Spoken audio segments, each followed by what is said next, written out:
What's up, y'all? It's been brought to my attention that there was a Haitian woman who was held in detention at the Dominican Republic International Airport, the main airport, in the immigration cell because she was getting ready to be deported to Nicaragua. At least that's what she was headed to. She might have been, they were going to drop her off in Haiti or have her carry on with her business to Nicaragua, but they was holding her in the cell. So just this past Saturday, no, Saturday was probably the 22nd, 23rd. She was raped inside of the detention cell by an immigration official. So, a federal government official for the DR violated this woman. Not only that, he did the act in front of her 4-year-old boy, who has no understanding what sex is, but he just seen his mom fight for her, fight for her life in the cell, and a man on top of her. Now, the authorities immediately, once the woman made the report, the authorities immediately made an arrest. He still is in custody of the Dominican Republic jail system. And the prosecutor of the case is asking that the country do not allow this man to be free until there's a full investigation on the matter.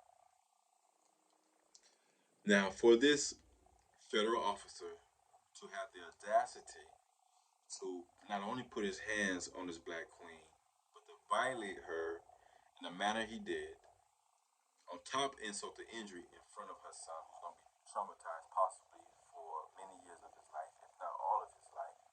Hopefully, they can erase this memory from his head.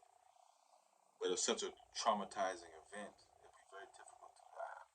I still remember things that I seen when I was 4 or 5 years old, growing up in the hood. He's going to need some therapy. Hopefully, the woman didn't get pregnant or caught any diseases by this degenerate.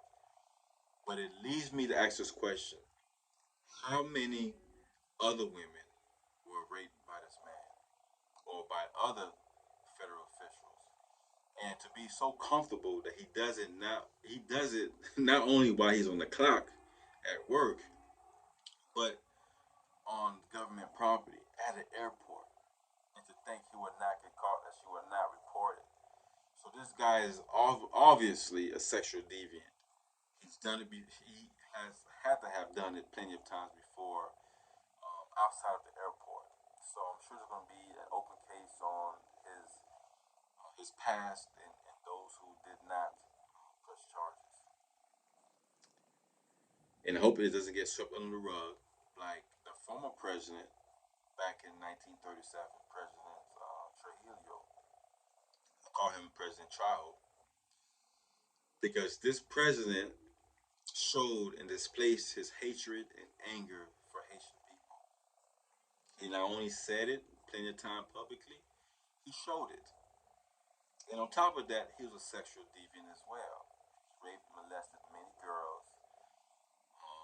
And the government of the DR, thanks to the backing and support and encouragement of the American government, put him in the power anyway, knowing that this would be possibly the worst individual, one of the worst individuals that he could put in power of a whole country, who determined the livelihood and the lifespan, literally, of not just DR but of Haitians as well. And the fact that he did well as a soldier and his ideology fit well with U.S. business interests, they thought it would be to the America's advantage by having him in power because, yeah, he's an evil man, but he'd be a good puppet. Just like many of the dictators Haiti had in its history that the U.S. put into power ever since 1914. Now, the DR has showed its blatant disrespect and the fact that it does not like Haitians. And of course, it's not all the DR, but just like in America, during the lynchings, of the early 1900s, around 1920, for example, what it was, six, seven, possibly 800 lynchings, documented one year, if not more than that. Of course, not all white people were lynching African Americans here in America, but it wasn't enough of them. There was enough of them in power, or enough of them making enough noise to deter them from doing the lynchings. I'm sure maybe one, two lives were saved, or even enough of them to stop the slavery in America. Just wasn't enough. So, generally speaking, because I have friends in the DR, I've dated a woman in the DR, a beautiful woman at that, and I asked her, once, hey, how do people feel about Haitians? And she said, well, I love Haitians. My parents do as well, but some of my uncles and my grandparents, they hate Haitians. That's what she told me. And I asked her why, and she didn't want to get to that subject. So, I backed off of it. Like, okay, cool, I understand. You don't have to, what I'm saying? I don't want to force the issue.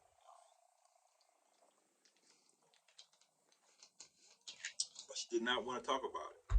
She really would rather, you know, completely ignore the issue. I have friends who own not only property but businesses in Haiti, in Haiti, obviously, in the DR, but they own these businesses, these stores, these properties, these apartment complexes in the DR, but they use Dominican Republic people that are non-black to operate the businesses for them because they know of the history and the current feeling of many people in the DR. So not just to keep the money flowing good and cool. They don't get involved in everyday things. They just go there, pick up their money. You know what I'm saying, and deposit in the bank and keep it moving. So the other day, last week, there was I want to say she was Hispanic. Either she's Hispanic or she was a red bone, a light skinned black woman. And the current president, Louis Abinor of the Dominican Republic, was speaking at Columbia University, some sort of international conference they were having for college students. And she rose her hand to speak and address some of the things he was saying. And this man literally said that there is no racism or colorism in the Dominican Republic towards Haitians. And I'm looking at this like, what? What kind of a-hole is this to say that there isn't any? As if he don't know the history, if he don't know what's going on currently, and the laws that he's passing. He's the one that blocking the canal. He's the one forcing. He said when before he became president, he said, "I will not only continue the deportation of Haitians out of the Dominican Republic, but I'm going to increase it." And which he did. It's about 10,000 the first 5 6 months of this year, 2023. Over 10,000 Haitians per month were being expelled out of the DR. Whether you were born in the DR or not, if your parents weren't born in the DR and you weren't born in the DR, all of y'all get kicked out of there. As a matter of fact, earlier this year there was a U.S. embassy warning, saying that if you are black, do not go to the DR. If you go to the DR, keep your passport on you because they think you are Haitian. If you can't prove you are not Haitian, you know what I'm saying? You getting kicked out of it. You being deported, whether you American or not. When I went to DR and I stayed in a city called I don't remember the city name, Boca something, Boca Shantis, Boca something in the DR. I was there for 3 days. The name would pop up in my head eventually, and I was very weary about the DR Haitian relations. So I didn't wear no Haitian flag, no Haitian shirt, and I was just there chilling. So they thought I was, what I'm saying, somebody African American, where I dressed, I hung out. I mean, I didn't do too much. even the police officers, they were trying to push prostitutes on me. You know what I'm saying? The security guards, police officers, the hotel managers, Boca China. That's what's called Boca China. And it was prostitutes everywhere. It was to the point, even if I want to talk to a female, just just to put down, you know what I'm saying? I'm on vacation, I'm hanging out, I'm a single man. I want to see what the DR has to offer, eating good and dancing. And you can't even talk to a female out there because 9 out of 10 times she's selling her body. And some very beautiful, fine women out there in the DR. I shoot, I hollered at a couple of them. But I was very weary about, speaking Creole, and if I seen any black people there, I met a couple of Haitians there who were selling some arts and crafts out there, which is pretty cool. But man, it's a dangerous place. So the level of bigotry of the president to say there is no colorism.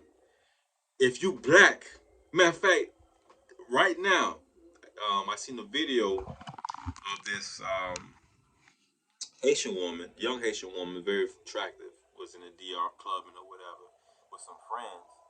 And security, the immigration police came in there with big M16s and guns in the club, checking everybody's paperwork. So if you're in the club hanging out, you won't have your paperwork to show that you're not Haitian, because they hate Haitians over there, the government at least. You getting deported. And she didn't have no passport. She had a club. But the fact that her friends and people were vouching for her, and obviously she had some money because she was dressed in a very nice dress and had jewelry on. This wasn't a ordinary woman, or wasn't a Haitian woman struggling, a black woman struggling. I don't know what transpired to let her go, but they didn't arrest her. Some other folks in there, they arrested and processed the deporting them. So I just hope that this incident with the woman at the Dominican airport, man, I hope she gets justice.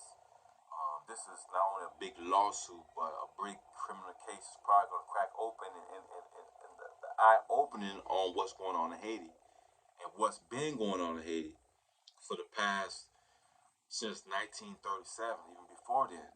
Because that hatred, and I mean, I get it. One island, you're fighting over limited resources, and you don't want people coming to your country. I get the limiting of it, but the racism behind it. And Haiti is next door, they're neighbors, but you're not even trying to see if there's anything we could actually do. The only thing they're really willing to do is join Kenya, Jamaica, Bahamas, and Nairobi invade Haiti. And why are they even trying to invade Haiti in the first place? Yeah, to bring democracy and order and peace in the country. But how about listening to what the people actually want and not what the business interests, the foreigners want, what U.S. and France and whoever Canada wants out of Haiti? Why not let the people vote for themselves like they voted for Jean Bertrand Aristide back in the 90s? Why not let them control their own destiny? Could it be because Haiti's worth hundreds of billions of dollars in natural oil and gold and iridium? Yeah, I'm sure that has a lot to do with it. If not 80% of the reason the U.S. refuses to let Haiti go, to let my people go, to free the people. Because that treaty of 1915, 1934, the Haitian American Treaty of 1915-34, which is called the Haitian American Treaty of 1934. If you don't, you're not going to know that unless you're really deep in the research like me. But I asked myself this question: why isn't that nobody is actually talking about real change? What's going to cause a sustainable, a successful country in Haiti? No one is talking about how the U.S. owns Haiti and how we're going to break that. No one's talking about that 1996 Farm Bill that Bill Clinton passed and forced AirSD to accept America dumping thousands upon thousands of tons of cheap bleach white rice into Haiti, which the people are getting for free or little next to nothing, which is crippling the economy of Haiti. Why nobody is talking about real change in power? because we won't be having to deal with our women being violated in the DR or even in Haiti itself if Haiti had the proper infrastructure by elected officials by the Haitian people that they vote for from their communities to rise up and become members of Congress, the parliament, to write a new constitution, and the president. Why is it that? Why is it that no one is talking about it? Why is it only me talking about the treaty that colonized Haiti to America? Why nobody is talking about it? Everyone is just on fundraising for this, that, the other, some very important things like the canal that's being built in Haiti right now. It's probably gonna cost upwards to $500,000 to really do it. Thank God we've been able to raise what they've been able to raise. The organizations behind it have been able to raise 45 plus maybe $50,000 by now. But nobody's talking about, you know what I'm saying, real change, going to Capitol Hill, fighting in Capitol Hill, fighting the with members of Congress who wants to ally with us to change these policies, the diabolical policies passed by Bill Clinton. Why no one is talking about these things so that we can actually see real change in Haiti? Now, I know why these things aren't happening. I'm looking for my gavel because I really want to beat that gavel. I'm looking for that gavel. I don't see it. My daughter had moved it. I probably hid it from her. But I want to knock that gavel on his desk right now. We need justice in Haiti. We need justice in Haiti. And it's going to start here in America because America took the baton from France to own and control Haiti. America bought the business, the bank, stocks and bonds and money they had invested in Haiti, thanks to Citigroup, or New York Citigroup, which is Citigroup now.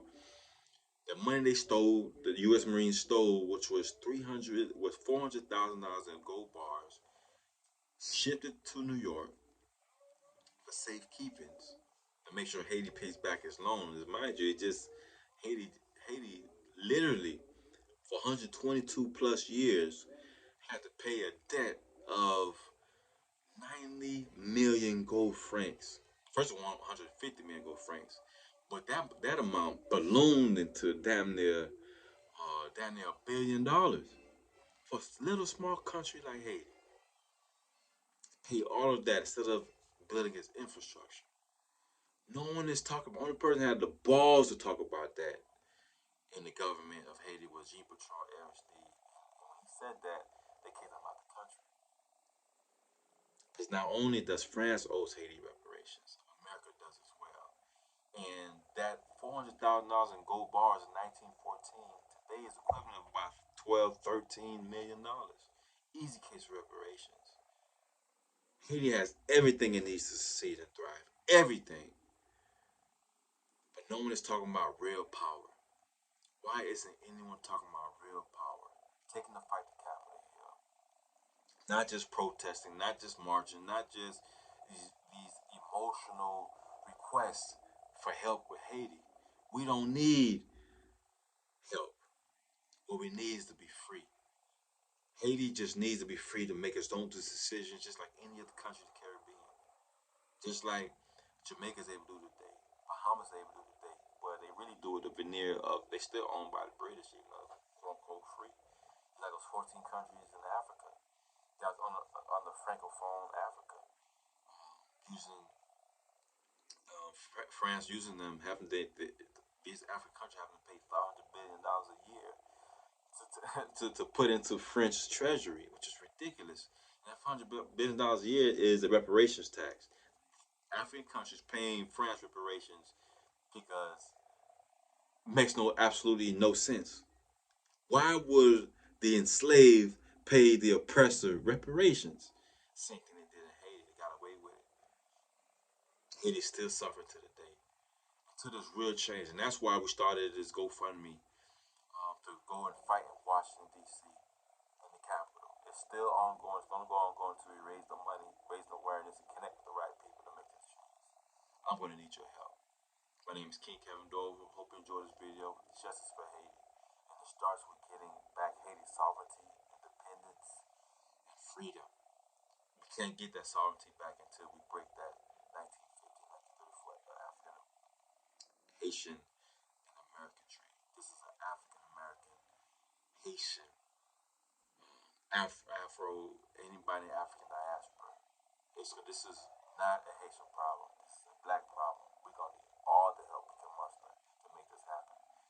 So maybe the people who are now talking about this treaty don't know about it, or don't want to talk about it because it's too far fetched of a battle for them. They're scared to go to DC. They'll make more money begging for Haiti, begging for Haitian causes. I'm not in it for the money. I make my own money. I make a pretty good living making my own money. I'm highly educated. I'm an author, father of two beautiful baby girls, community leader, human rights warrior. Support the real. Go to my GoFundMe, kevindorival.com for more information.